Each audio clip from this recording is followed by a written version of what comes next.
Oklahoma Gardening is a production of the Oklahoma Cooperative Extension Service as part of the land grant mission of the Division of Agricultural Sciences and Natural Resources at Oklahoma State University, dedicated to improving the quality of life of the citizens of Oklahoma through research-based information.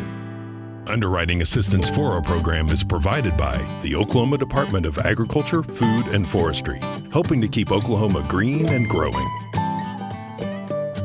Today on the Best of Oklahoma Gardening, we are revisiting some of the inspiring school gardens and youth gardening projects from last year, with stops at John Adams Elementary in Oklahoma City and Riverfield School Garden in Tulsa. Back at Stillwater, we make our own Venus flytraps, and just across the lake from the Oklahoma City Zoo, we visit an exciting new Girl Scout camp.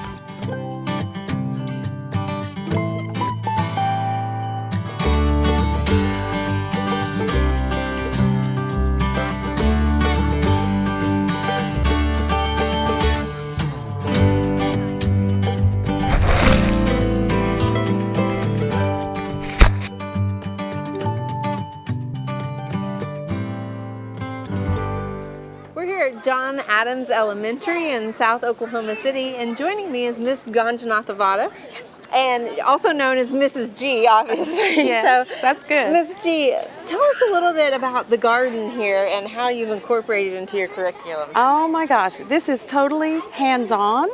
It's hands-on science at its best, and it's nature for the kids. We start with soils. We teach different types of soils in Oklahoma. Then we go into the plants and planting the seedlings. Then we learn to maintain it by weeding, getting the little critters, the bugs out, and then we actually harvest at the end of the season. So they're learning about science and cooking and recipes and math. They are. And watering. Yes. They have a science lesson about the plants, the life cycle of the plants, and before they come out and actually do a project in the garden. So you almost do a lab and then the lecture out here, basically. Exactly, so we do. These are second graders, is that second correct? grade, okay. Second grade. So does every second grader rotate through the garden at some point? Yes, we have 4 second grade classrooms, and so they come up, the master gardeners, and they teach 2 classes. And then they come following 2 weeks later and the other 2. So we rotate the kids through it. All right, and they do this in the spring and in the fall, so they get to see different crops each season, I guess? Oh, we have grown, besides the flowers, we've grown cabbage, carrots, radishes, onions. So what are you seeing in the kids and how they react to the garden? That they're learning, they're excited, they actually get to touch what they're learning, they get to experience it, eat it, smell it. And it's teaching them and also how to care for another living organism, and that's important. And is that some qualities that maybe you don't normally see in the classroom when they're in the textbook and that sort of stuff? And on technology. Yeah. Exactly. It's good to get them out here in nature. That's fantastic. And also they're getting a little energy out in the garden too. Exactly. Oh, when the master gardeners come into the classroom, they cheer. Every time they cheer. They can't wait. And we have to give a big shout out to the Oklahoma County Master Gardeners because they've done some modified junior master gardener programming here. Yes, and their lessons, a lot of them are retired teachers, and their lessons are incredible. I learn from their lessons, but they teach wonderful science lessons for these children. That's fantastic. So how long has this garden been here? We have been doing this program for at least 6 years. Okay. Yeah. Fantastic. Yeah. Well, the raised beds seem like a good way, and it's the right height for the kids to get in there. Oh, yeah. And I noticed some of them were picking caterpillars and things like that off of the plants. Yes. Well, this was started, we had a teacher, she's not here any longer, Miss Pizzuto. She began this program 6 years ago, and so she had the community come out, the moms and dads, and they built this. Fantastic. So she got the supplies, but the community put it together. That's good. Are the parents and volunteers still involved? They're involved with, especially during the summer when we need to keep it watered. We have outdoor watering, so the parents come up and take care of it. They water, they'll weed, they take weeds out. They do. That's excellent. And once again, it takes one leader, but then it takes a team of people to really make it work. Yes, it does. Fantastic. Yes, Thank you for sharing this, Ms. Oh, you're welcome. I'm glad you came today. Thank you.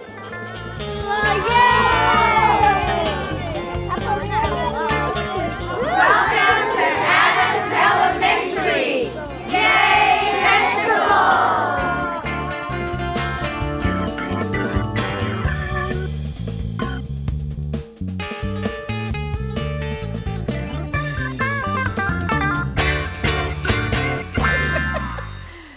going to talk about one of the more popular plants with kids and adults, the Venus flytrap, which is our carnivorous plant, and it comes from North and South Carolina. That's its native territory.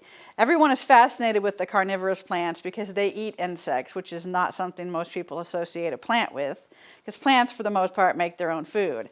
So today we're going to make a Venus flytrap puppet to mimic what a Venus flytrap looks like and how it functions. And it's really a fun little puppet to make. So all we need is a paper plate.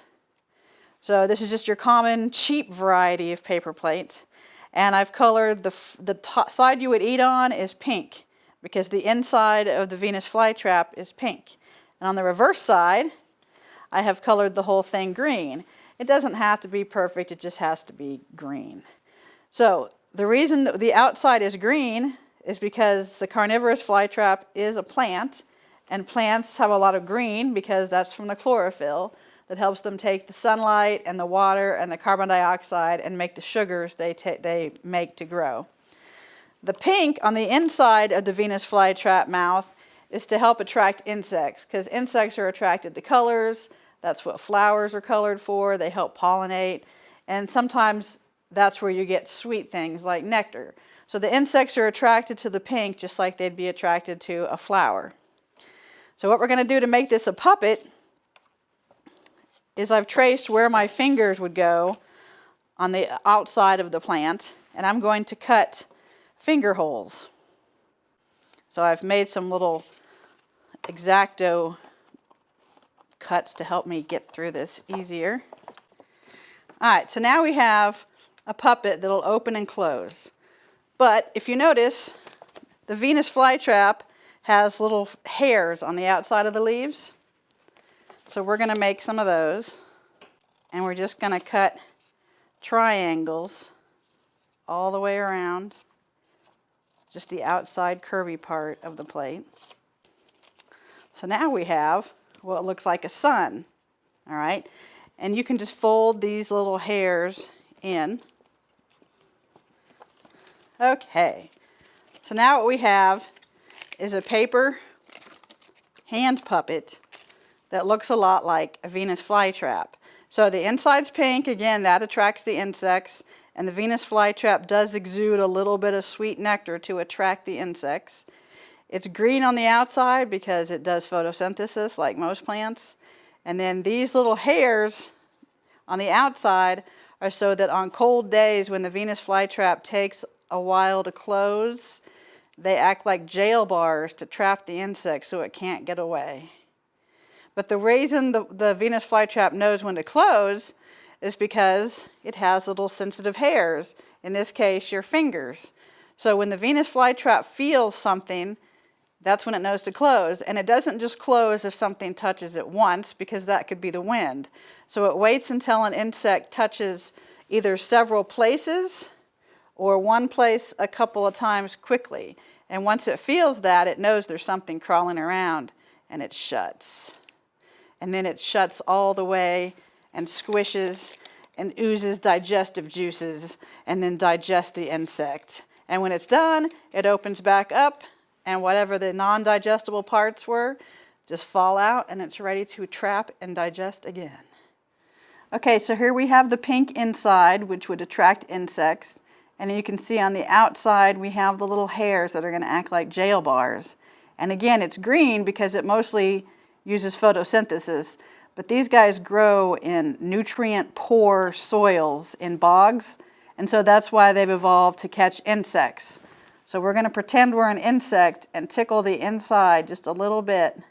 Oh, and there it goes. It closes. See, it closes pretty good. And it'll stay closed for a while until it figures out we tricked it. And when it realizes there's no insect in there, it will open up after a few hours or even maybe a day or two. One thing you need to know if you're going to buy a Venus flytrap, because they do sell them sometimes at big box stores and at different nurseries and greenhouses, is that they usually come in a little terrarium, or they have a little flipped cup over them. And that's to keep the humidity high, because Venus flytraps live in areas where they have waterlogged soil. And so they need to stay in a moist environment. So not only do you need to keep them in like a terrarium, but you need to water them once in a while. Just keep it really misty. Keep it really humid, and then you need to make sure you keep them under plastic or glass, and so that the humidity will stay up. So making a simple little handheld puppet that mimics a Venus flytrap is a great way to entertain your kids while also teaching them about a fascinating plant.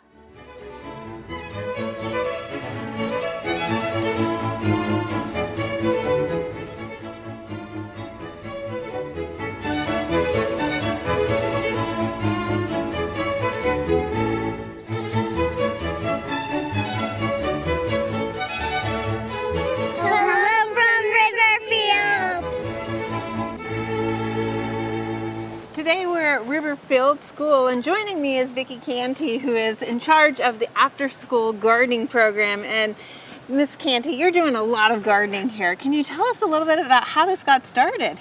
I think it was my interest in gardening. I had worked for full-time as a preschool teacher for a period of time, and was offered a position to do a garden program. We did not have a garden program when I started, so I had the opportunity to create it, and create it as we went along, and with the interest from the children and what they seemed to want to do, and we just gradually over the years have made a program based on what they like to do. Yeah, and what I love is you don't necessarily have a dedicated garden space all the time. You've got little nooks and spaces that you've added gardening into those areas. So behind us we've got your pollinator garden? Yes, it's one of our pollinator gardens. We have monarch way station gardens and pollinator gardens, specifically and in general. This was done by our after-school garden club children, which are the majority of them are primary school students, so that could be K to 5th grade, and the Roots and Shoots middle school program. So tell us a little bit about that Roots and Shoots program. So that's middle school. So what defines middle school here? Here it's 6th, 7th, and 8th grade. Okay. And those middle schoolers choose Roots and Shoots as an elective. Some of the work that we do in Roots and Shoots, it's a great program, so proud of it here at Riverfield, is to take care of our animals, take care of our gardens, take care of each other, and work on recycling and do things in our community. And is that incorporated into the curriculum too then? It is the curriculum in our Roots and Shoots program, and it's carried over into other classrooms that collaborate with the Roots and Shoots students. For example, the middle schoolers may go mentor in a preschool to show them how to tag monarchs when it's time to tag them and send them on their journey. Okay, and so you're not just growing caterpillars here, you're also growing vegetables and fruit as well. Tell us a little bit about some of the other stuff you're doing. Some of the other things that we do, and as you said, we have different nooks around our campus because it's a very large campus and it covers preschool all the way to high school. We try to have gardens in each one of our spaces for the students to participate in the growing of the vegetables and plants and to enjoy the color and the harvest. So we have right now our summer plantings. We have blueberry bushes, and we have cut flower gardens, and we have tomatoes. And seasonally we will change that out, obviously, and as part of the program we are tending our gardens. We're planting, we're tending, we're harvesting, and then we cook both in after school club and with home ec. So you take it even that next step further and cook with some of the stuff. Yes, yes. So what have you seen in the difference in the kids before the programming and now with the gardening and stuff? Well, I think they're willing to try new things because they've seen the whole process from plant to harvest. So they take some ownership in those gardens and those plants. And what they found from experience in Garden Club is we make pretty good things. So they don't typically say no to anything that we make. So let's go ahead and touch on the animals a little bit. Do you incorporate the compost that maybe you get from you've got a menagerie of animals here. We do. So do you incorporate some of the compost from those into your garden and stuff? Or? We have used compost from the barnyard for different scientific projects. Our compost bin that we have specifically for green and brown compost. So we're doing table scraps and we're doing garden scraps and things like that. Excellent. All right. Well, thank you for sharing this garden and opening your campus to us. It's just been a pleasure. Well, thank you so much for being here today. Thank you. I've learned what kind of plants, what to do to pick, and lots of other stuff too. If we know that tomatoes come from the yellow flowers, how many tomatoes do you think we'll get soon? If we counted the flowers.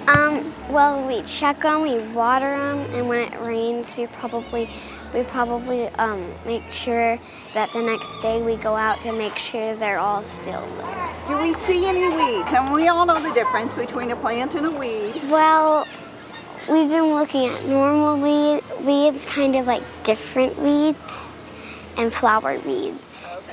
All right, well, thank you, Reese. You're welcome.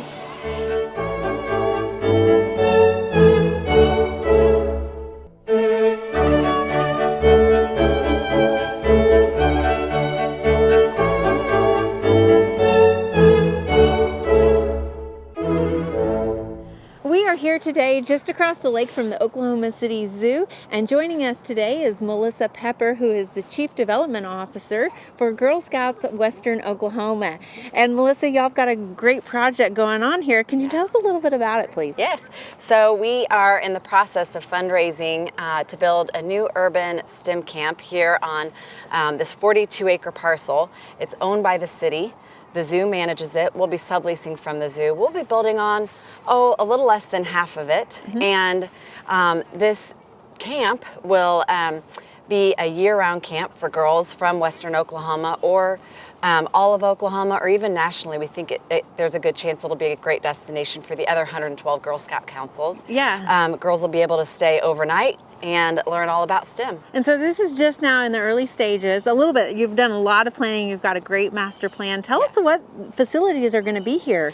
So, it's a $12.2 million project, and what that's going to build us is a main building. It'll house 60 girls. Up on the second floor, there'll be bunk rooms, kind of dorm style, a little bit more comfortable than your typical camp setting.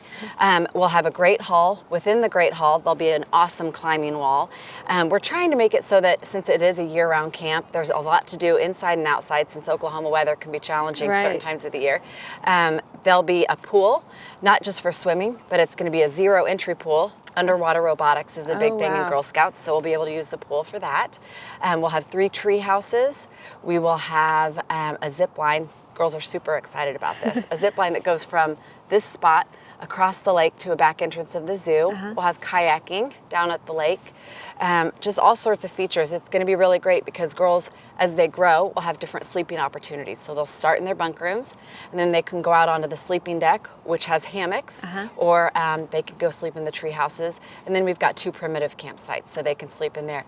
We also just found out that the Thunder is donating a basketball court, so we'll be able to have a basketball court. Oh, fantastic. So it's a bit of a progressive camp, getting kids used to being outside in nature and away from some of our, usual things that we like to have, our comforts in the home and stuff like that. Definitely, and also probably helps the parents get comfortable with sending their kids off to camp as well. Because you're so close. Yeah, much closer. About 80% of who we serve lives in and around the Oklahoma City metropolitan area, though we serve 39 councils throughout Western Oklahoma, or 39 counties. And what's great about this is you've actually incorporated the Girl Scouts through this whole process. Can you tell us a little bit about that? Yes, they actually have been along for every step. From, this opportunity came because of the sale of Camp Cookie Land. A turnpike was going to be put through it, and so we decided to sell the camp. And the Girl Scouts, actually. The girls helped with that. We had a weekend lock-in where we kind of held our own city hall, and the Turnpike Authority and different officials came and talked to the girls, and they used the Girl Scout advocacy process, which is an 8-step process to come to problem solving and resolution. And they decided at the end, okay, let's sell the camp. And we told them, we can't promise you at the end of this that there's going to be a camp. But once that process was done, we had a focus group, and the girls, we said, okay, come up with your dream camp. What would it be like? And what they envisioned is what we're building today. That's awesome. Yeah, we'll be breaking ground in February. It should be done by March and opening summer 2020. That's fantastic. And who knows how many badges the girls have gotten in all that process. That's right, yep. Well, thanks for sharing with us. Yeah, thanks for having us.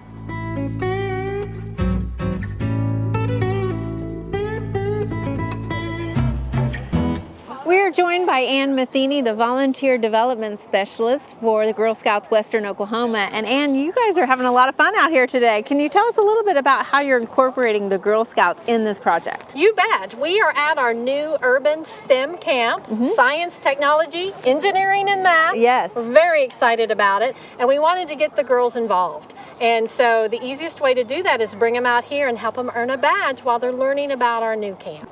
We want them to think of the camp as theirs. Yeah. And so they were out actually tagging trees for trees that we want to keep and trees that we don't want to keep, so that they can have a piece or a part of that when we start the construction. Absolutely.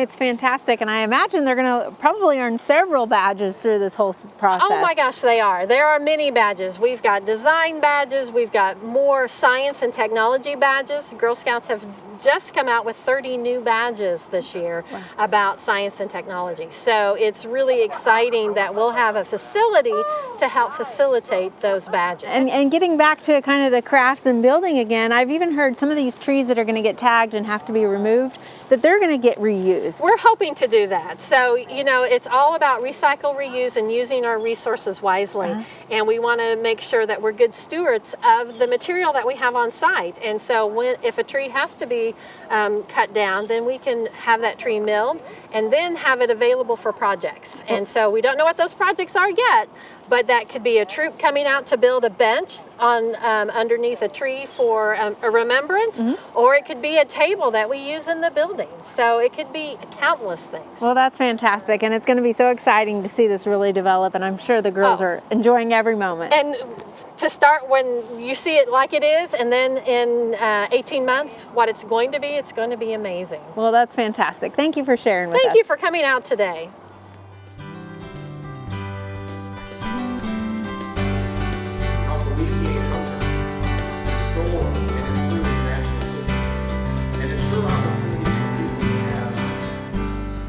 There was exciting news today that was just announced on campus that we also wanted to share with you, our viewers. Today there was a public kickoff for the New Frontiers Capital Campaign, which will be responsible for building the new Agriculture Hall. Many of you may have experienced the current Ag Hall, as it's been here since the late 1950s. There's been a lot of history here, and if you've ever come back as an alumni, you know that you still feel like it's a little bit like home. The spirit of the new Ag Hall is one that really is going to cater towards the new and changing way that education is occurring at universities. It's going to be more interactive and more team approach. It's going to be more flexible with its spaces for research, and it's going to be exciting to see what all can come out of this. The excitement peaked at today's event when there was an announcement made that the Ferguson Family Foundation was gifting $50 million. This gift is one of the largest for the College of Agriculture and also one of the largest for the university itself. With this gift, the university has recognized the Ferguson Family Foundation by renaming the College of Ag to be the Ferguson College of Agriculture at OSU.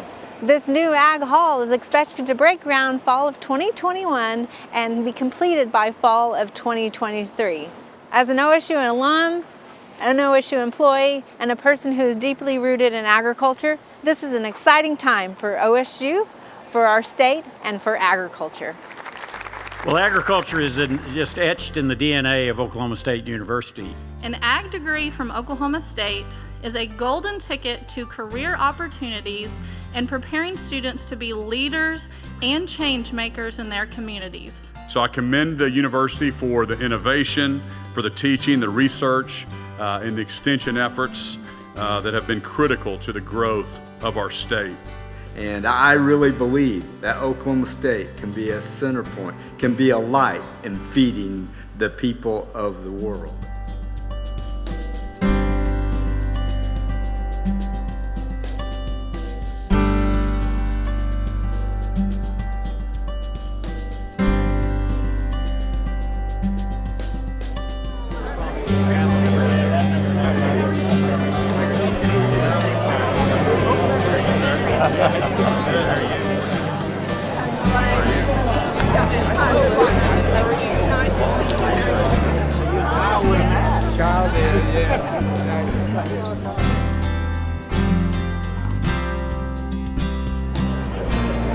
really is about investing in the best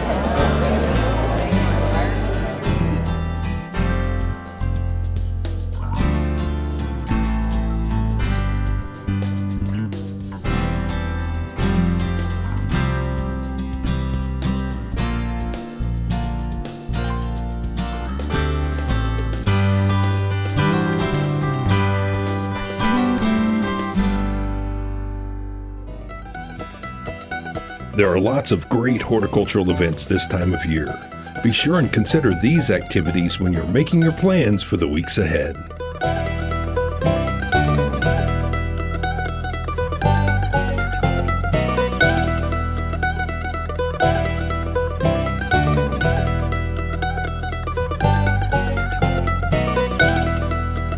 Next week, we'll be out in the vegetable garden to look at some great varieties to consider planting in your own garden. And we'll have an innovative raised bed project that is perfect for growing tomatoes. We hope you join us in for more TV You'll Grow to Love. To find out more information about show topics, as well as recipes, videos, articles, fact sheets, and other resources, including a directory of local extension offices, be sure and visit our website, oklahomagardening.okstate.edu. And we always have great information, answers to questions, photos, and gardening discussions on your favorite social media as well. Join in on Facebook, Twitter, and Instagram. You can find this entire show and other recent shows, as well as individual segments on our Oklahoma Gardening YouTube channel. And tune in to our OK Gardening Classics YouTube channel to watch segments from previous hosts. Oklahoma Gardening is produced by the Oklahoma Cooperative Extension Service as part of the Division of Agricultural Sciences and Natural Resources at Oklahoma State University. The Botanic Garden at OSU is home to our studio gardens, and we encourage you to come visit this beautiful Stillwater jewel. We would like to thank our generous underwriter, the Oklahoma Department of Agriculture, Food, and Forestry. Additional support is also provided by Pond Pro Shop, Greenleaf Nursery and the Garden Debut Plants, the Oklahoma Horticultural Society, and the Tulsa Garden Club.